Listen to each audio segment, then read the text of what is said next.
kwamba breast cancer kumbe inatibika. Ikipatikana, ikigundulika mapema inatibika, na watu wengi ambao tunao ambao wamethibitisha kwamba wao sasa hivi wako wanaendelea na hali za maisha yao ya kawaida kwa sababu ya kugundulika mapema. Inasikitisha kuona watu wanachelewa kuja kwenye kupata matibabu, na wengine bahati mbaya wanakufa na wanaacha watoto wachanga, wanaacha family.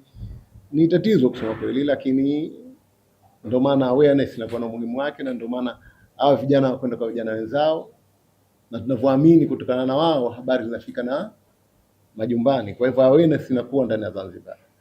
Kitu kingine ambacho napenda labda nikizungumze ni kwamba watu wengi katika society wanafikiri kwamba breast cancer inahusu wanawake.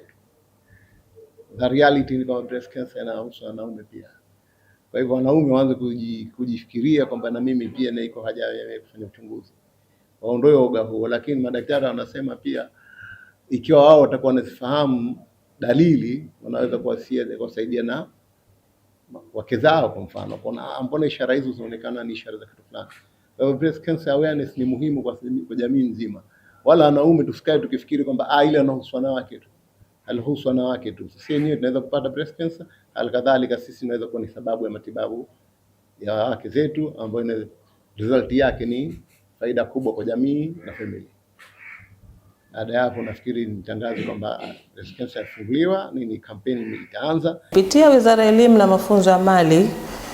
Katika hili, ndugu watendaji, walimu wakuu, wasaidizi, uongozi mzima wa skuli husika, tusiache fursa, tujue afya zetu, hasa watoto wetu, walimu, wanafunzi, hata wazazi, kwa sababu inapotokezea shida ya mwanafunzi amekutikana na tatizo katika ile saratani ya matiti, mzazi lazima ahusike katika hili, ashirikiane na taasisi ambayo ilogundua katika kampeni hii, na taasisi ambayo ilikuwa inashirika katika kampeni hii iko tayari kumshughulikia mwanafunzi kuanza mwanzo wa tatizo hadi mwisho wa tatizo bila ya gharama ya aina yoyote. Tuwape mashirikiano ili gurudumu la elimu liende sawa. Kikubwa zaidi cha kuongezwa kupitia ni ngazi ya skuli. Katika skuli zetu kuna kamati za wazazi.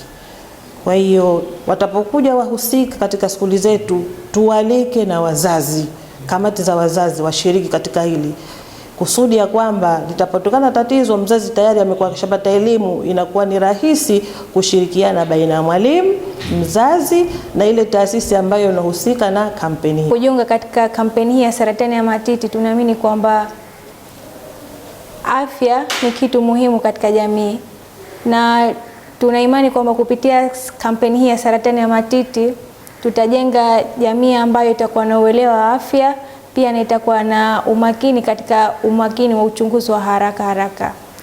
Awali hapo Teen 14 Season 4 imezinduliwa. Hivyo basi tunawaomba wanafunzi wote, vijana, wafanyakazi, walimu, muje tushirikiane kwa pamoja ili kuelekezana na kujua kuhusu saratani ya matiti. Mara hii Season 4 tunategemea kuwa tutatembelea taasisi za elimu ambazo 10, vyuo 2 pamoja na skuli 8.